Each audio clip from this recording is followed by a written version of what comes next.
Hey, this is Brennan. And this is Heather. And you're listening to Shaped by Grace. God calls us to live a holy life. But what exactly does this mean, and what does it look like on a daily basis? So our hope is to explore how we are being shaped by grace through the good news of Jesus. So let's get into it.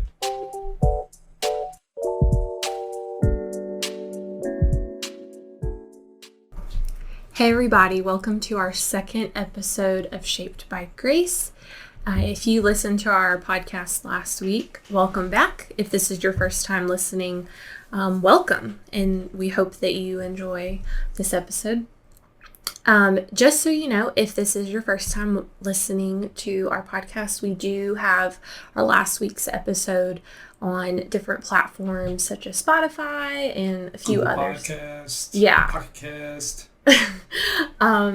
So there's a lot of different ways that you can listen to us.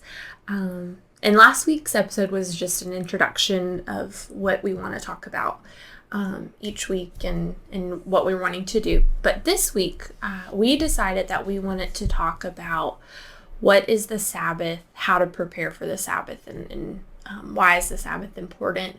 But first, what exactly is the Sabbath? I think a lot of people have this misconception of what the Sabbath is. They think, oh, it's just a day that you can watch some football, you can go to church, it's just another Sunday. They don't really quite understand what it actually means and how to observe it and how to do it. So we really wanted to talk about it. So Brennan, why don't you start us off by telling us what the Sabbath is? Yeah, so we're called to live a holy life, and part of that holy life, we're commanded to keep the Sabbath and keep it holy. And so we're going to start off in the Old Testament. And the first time that we see this idea of a day of rest is in Genesis, where God has created the world, he's created humans, and then on the last day, he takes a day of rest, and he implements that throughout the time of the Israelites, as we'll see.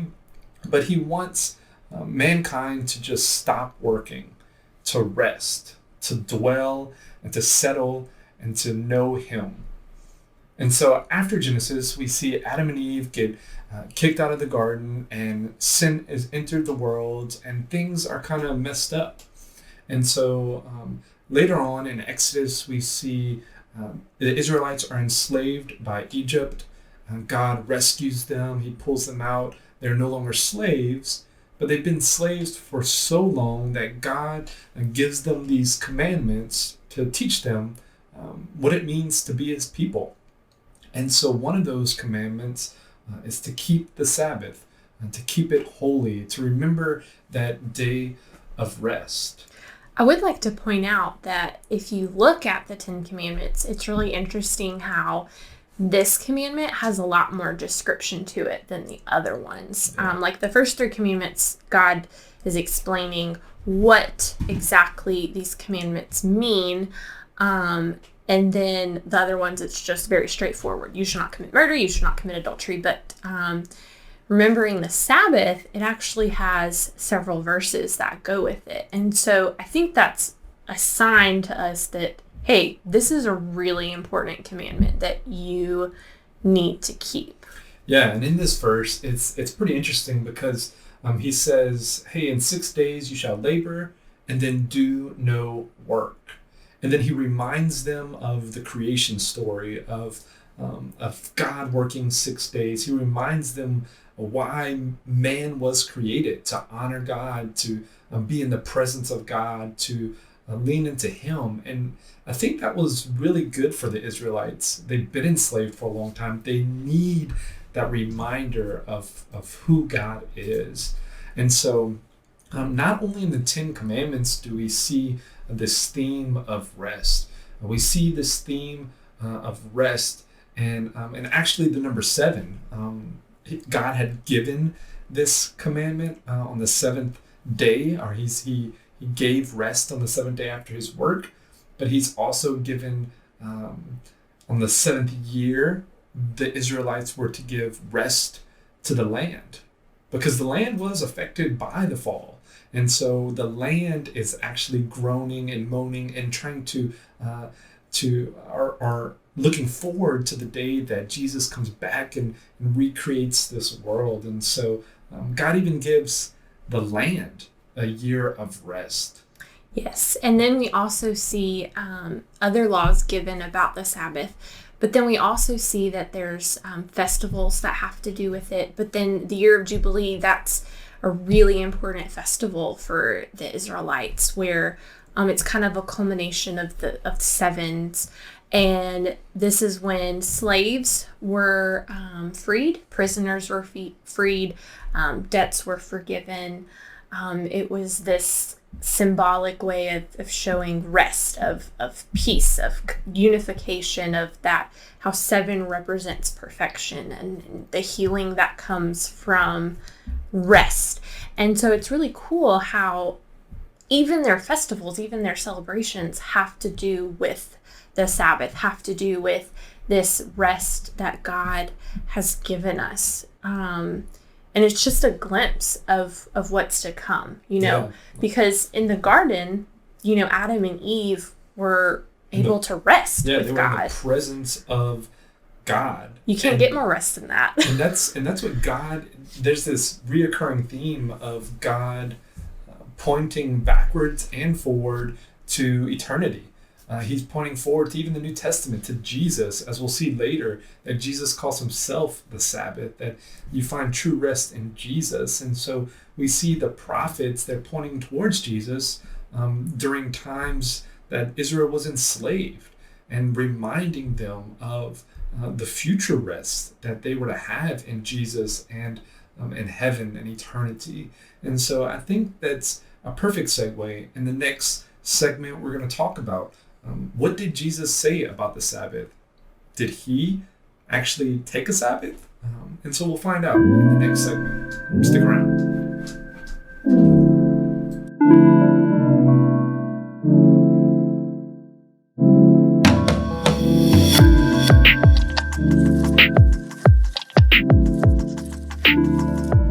So, what does Jesus have to say about the Sabbath, Heather?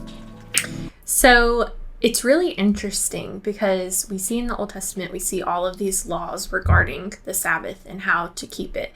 And they're very specific, there's certain things you can't do, like women were told to cook the night before the Sabbath.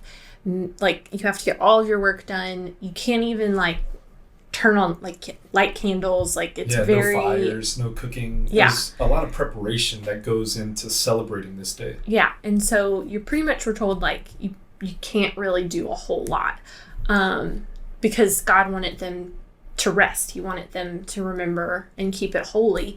And so, we get to the New Testament, we get to the Pharisees. In case you don't know who the Pharisees are, they were religious leaders.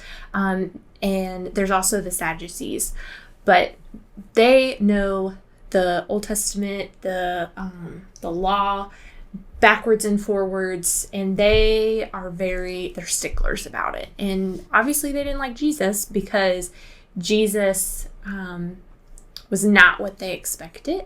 He's not as legalistic as they are. He wasn't a king. He wasn't someone who was of well-renowned. They were looking for somebody like that. And Jesus comes and kind of flips things on their head. Yeah, they had this expectation of Jesus coming in and kind of uplifting them and kind of giving honor to them. And Jesus is like, hey, I think I'm going to go hang out with lepers and tax collectors and fishermen and stuff. And so the Pharisees were not huge fans of Jesus for other reasons than that. But so every time they see Jesus doing something on the Sabbath, they're like, oh, we have to catch him. Because Jesus actually introduces himself on the Sabbath. He goes into the synagogue and says, he reads from Isaiah, I think it is. Yeah, he reads from Isaiah and talking about freeing the slaves. And it's basically like, hey, I'm the Son of God. He pretty much goes from there, declaring he's the Son of God. And so the Pharisees are not huge fans of him. But we see two lots of specific instances about the Sabbath, but we're going to talk about Matthew 12 and Luke 13, 10 through 17. So these are two incidences where we see Jesus performing miracles or doing some type of work on the Sabbath. And the Pharisees are right there to call him out.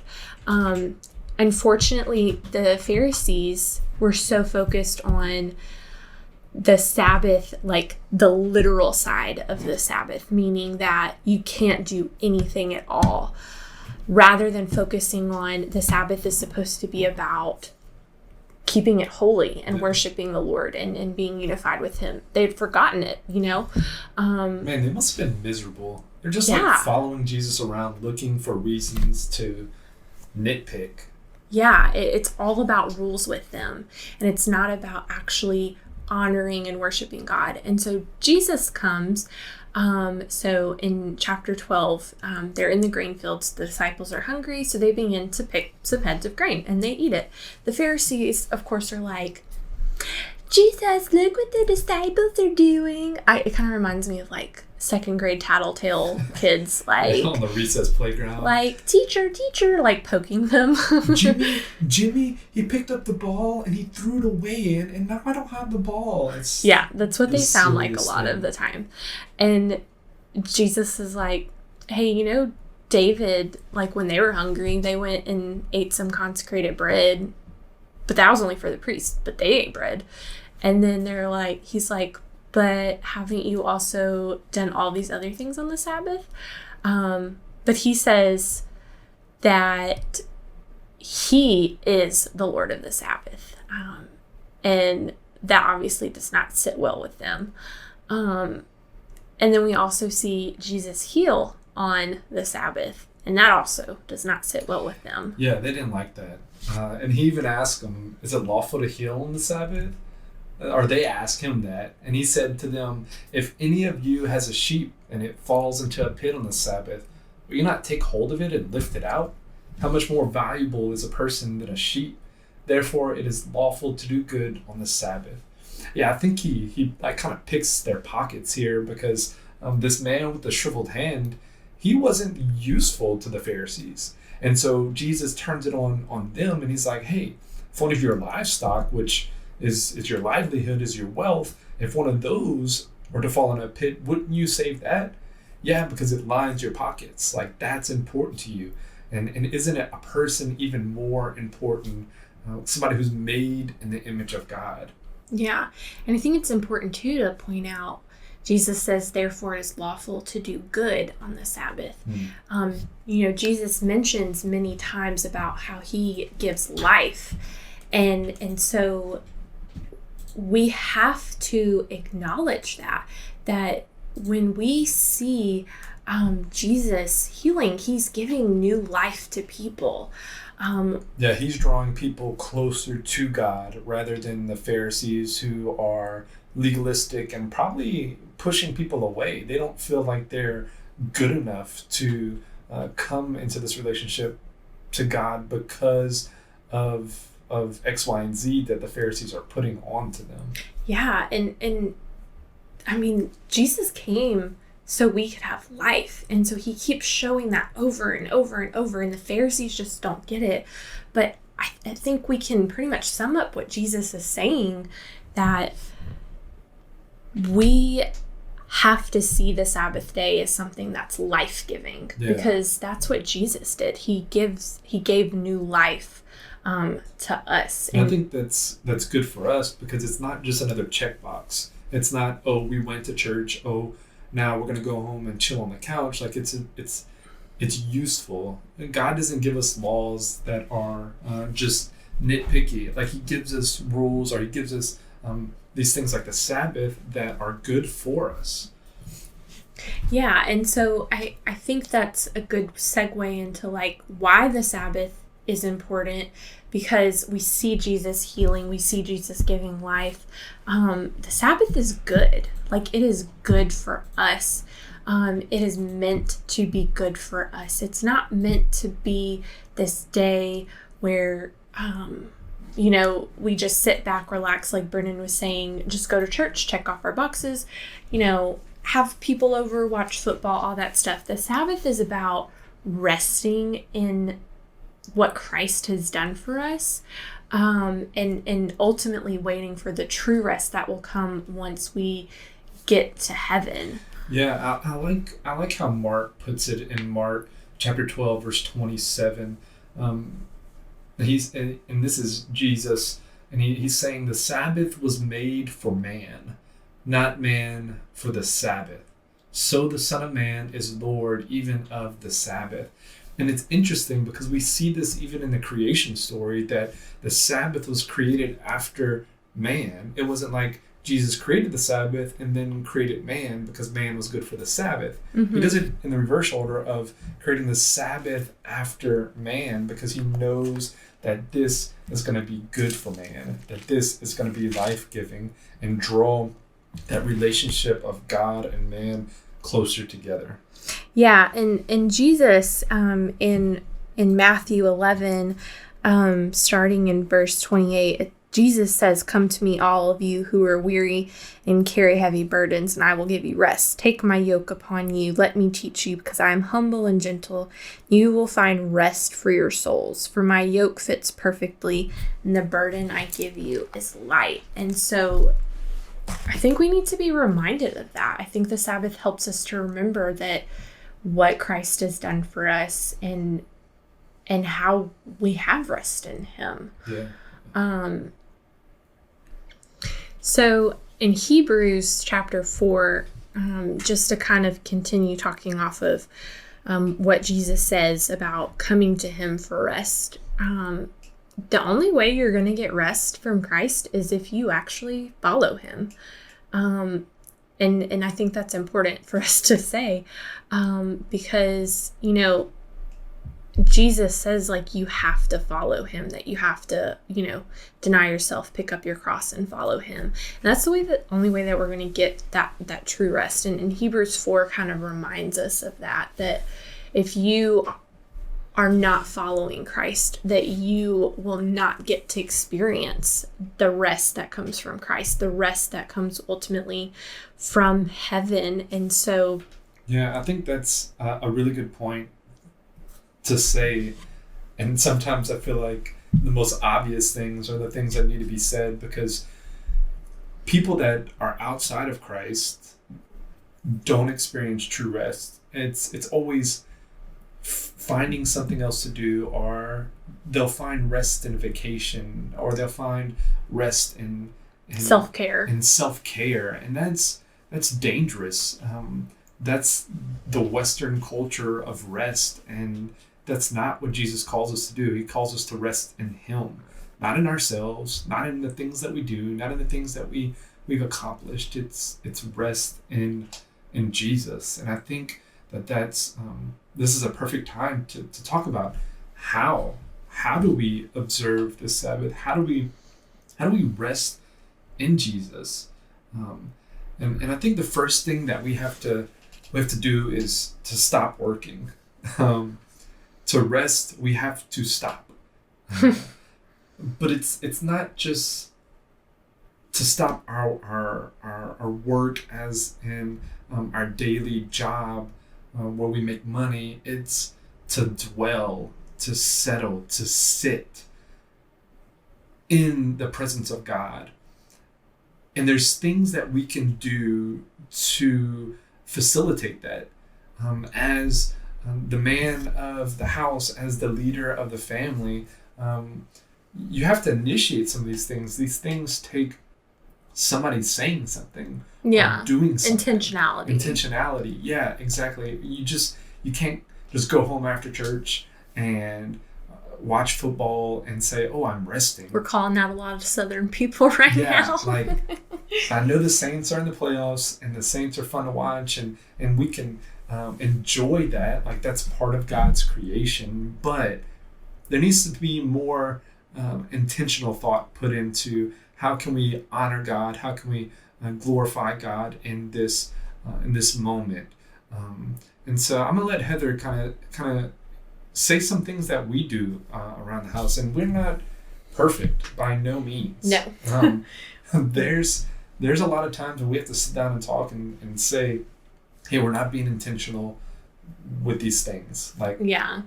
And I think throughout our marriage, we've definitely tweaked what it means to rest. And I think for different people in different seasons, rest on the Sabbath is going to look different for you. And so we'll talk about some other examples outside of our family, but just some practical things that our family does. I think it's really easy. First off, I do want to say this. It's really easy to think like legalistic when it comes to this, because I've definitely met people that have been like, you can't do a single thing. And that's not what we mean. Like Brennan was saying, like doing something on the Sabbath isn't necessarily bad, but if you are taking your day of rest and you are just filling it up to the brim with things that you feel like you have to do, then you're not truly resting in Christ. I know Sundays tend to be this like, okay, I got to get ready for the work week. I got to get the kids ready. I need to do like meal prepping, or I need to do dishes, or I need to do laundry. And I don't think those are necessarily bad things, but I do think that they take away time from resting as a family. And so these are just things to think about while we're talking. And I'll kind of come back to those. But for our family, ours is a little bit unique because we are in ministry. So Brennan, obviously, he wakes up really early on Sunday mornings to go to the church to get ready. And I serve in the church as well. And so we get really busy on Sunday mornings at church. And so we have to be really intentional about the time that we spend at home with our daughter Adeline, and soon Elise, who's coming in like 2 months, which is crazy. Like her due date is literally 2 months from today. So, oh gosh. But we have to be really intentional about like when we come home, not just like vegging out, but being intentional with each other and being intentional with Adeline about how we spend our time. For me personally, I don't want to come home and I don't want to worry about dishes. I don't really want to worry about having to cook or clean or do any of that. I found that when I spent my Sabbath day of rest cleaning and cooking, it just took away. It just ruined it for me. And so that's something that I've noticed in myself that I can't, this is something that I need to not do. And so if I cook, it's a very simple meal, or it's something in the crock pot that even if it creates some dishes, it's not so much that I have to do them right then and there. It's something that I can do the next morning on Monday. And we also try to like take some of Monday to rest a little bit, just because Sunday mornings. My off day. And we'll eat together and we'll be intentional about hanging out. We used to be really bad about watching TV. Yes. And so we've been a lot better with turning it off and spending time with Adeline and playing and loving on her. And then after she goes to bed, spending time together and talking with each other and catching up and being intentional of talking about God, like, and honoring him through that day. And one thing that I want to add about the Sabbath is we see Jesus was in community. He was with his disciples. He didn't just go off alone and be like, hey, I need quiet time for me. Like, he showed who God was through loving the people around him. And that's one thing I really enjoy having Connect Group, having people over and digging into the Word and eating together and laughing and joking and catching up. Like, that's rest for me. Like, I don't feel like that's work. Like, because I am showing other people Christ. I am and leading them to see that God is holy. Like, living in a way that honors God is life-giving. Yeah, and we definitely love having people over and having community with them, or going out to eat after church, or going to other Connect groups. I think that's another way that we find rest. And like you were saying, it's not just about you. our culture has created this very like self-centered self-care thing. Like rest is, it's all about you taking care of yourself. And I do think that you do need to go away on your own sometimes. Like Jesus obviously went away. But if you're creating your rest as something that's always about, I have to get away from my family, I have to get away from people, you're not going to get that full rest. You're just making it about you and self-centered. And that's not what God intended. I mean, God said, hey, it's not good for man to be alone, and created Eve. And so there's Adam and Eve resting with God in the garden. And so I think that's really important too. And like Brennan was saying, like we have to be intentional with each other, and we have to be intentional with Adeline about the Sabbath. And we want to teach Adeline and Elise when she gets here that the Sabbath is good and it's holy, and that it is something that we want to keep. Because one day we're going to get to experience true eternal rest with Christ. And so that's something to always look forward to. And this day helps us to remind ourselves about that. To give us a glimpse of it. And I think it'll look, it may look different for your family, but be intentional. Sit down on a Friday or a Saturday and say, hey, tomorrow is Sunday. We're going to worship together as a body of believers, and we're going to go home. We're going to eat together. We're going to talk about things. Like, be intentional to bring up conversations and to have those things. And I think for me, like doing that has brought new life to what the Sabbath is. I don't just sit back and hope those conversations happen. Like, I am intentional about asking questions, and then from there things just kind of flow. And some other things that we do, like we like to play games, we like to go to the park with Adeline. That's kind of rest for us too. It's not just about, though we really love them at this house, Sunday naps, but we're just spending time together as a family, and in God's creation. Like that's why I like to get outside at the park, is on the seventh day when God created that Sabbath, like the world was in a perfected state. Like, to be in creation as a reminder of what's to come, this new creation of the world. It's I think sometimes when we say like be intentional, worship together, people get this idea of like they have to sit around in a circle and worship all day and like sing all day, and we can't talk about anything else. I don't think it's necessarily that. So don't think that that's what we do all afternoon on Sundays. It's not realistic with a 1-year-old. I mean, she loves when I play guitar and we read with her little storybook, but she's the attention span of a gnat. Yeah, it's more like we're wrestling on the ground while we read a story, and hopefully she listens and hears it. But she'll hear those stories a lot. And I think it's just about getting into that rhythm. And some days will be better than others. There will be some where we mess up. And that's what the grace of God is there for. That's why Jesus died for us. And I know as our kids get older, the Sabbath is going to look a little bit different. We'll be able to have deeper conversations with our kids, which I know Brennan is excited about. And there'll be different activities that we can do together as a family. But I kind of want to hit on, there's probably people listening that are like, well, I'm not married, I'm single, or hey, like we don't have kids right now, or, your kids have moved out and it's just, you have the empty nest. Whatever season of life you're in, I would just encourage you to find what gives you rest, and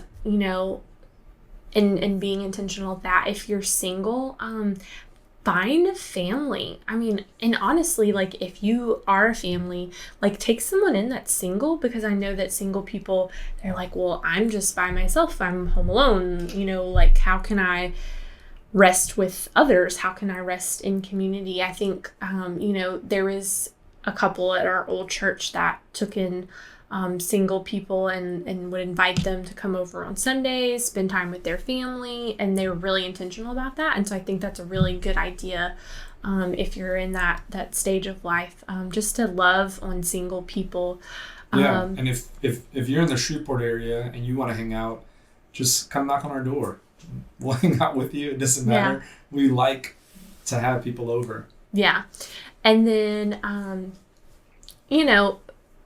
I think also with if you have older kids, might hit a nerve with this, but I'm going to speak the truth. I think that it is really important to make sure that the Sabbath is holy. And I think one way that you can do that is, one, make sure that you're bringing your kids to church. But something about the South, for some reason, sports always get in the way of that. And people think, well, my kid has a ball game, we have to go to.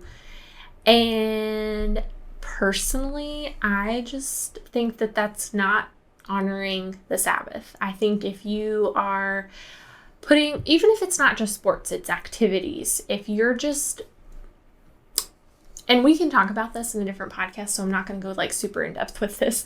If you really want to know more of my opinion, I can tell you. But I think that in the South, that sports activities, basically your kid runs your schedule. And I think letting your kid know, nope, this day, this week, we are honoring the Lord. We are taking time to rest. We are not doing those things today. Shows them that, hey, this day is really important. Yeah, and to honor this God. Is why. And I think that's perfect. Yeah, and so may have hit some nerves with that, but I'm just speaking truth. But yeah, and so I think with older kids, like doing things with your kids to remind them, like, this is why we honor the Lord. This is why we go to church on Sundays. This is why we take this time to rest, and really going deep with them and explaining what that means. I think that would be really good for you to do. Yeah. I don't know. Do you have any other practical things? I think we hit on all the ones that I wanted to, and I wanted to end this podcast with something that the Bible Project wrote on one of their blogs. They said, we take a break from the broken rhythms of hustle and hardship to set aside a time of submission to His rule and enjoyment of His presence, and to extend these things to the world around us. When we observe the Sabbath well, we become little resting places of God's presence. And I think that's so true. Mm-hmm. And we just want to thank you for listening to this podcast. And if you have a unique way that you observe the Sabbath and you rest and you enjoy God's presence, let us know. Send us a message on Instagram or on Facebook, and just give us some ideas to talk about on our next podcast too. If you want to hear about a particular topic, we would love to have that interaction with you guys. But we want to thank you, and we hope that you are blessed by this. Yes, and remember to keep the Sabbath. Keep it well. Bye, guys.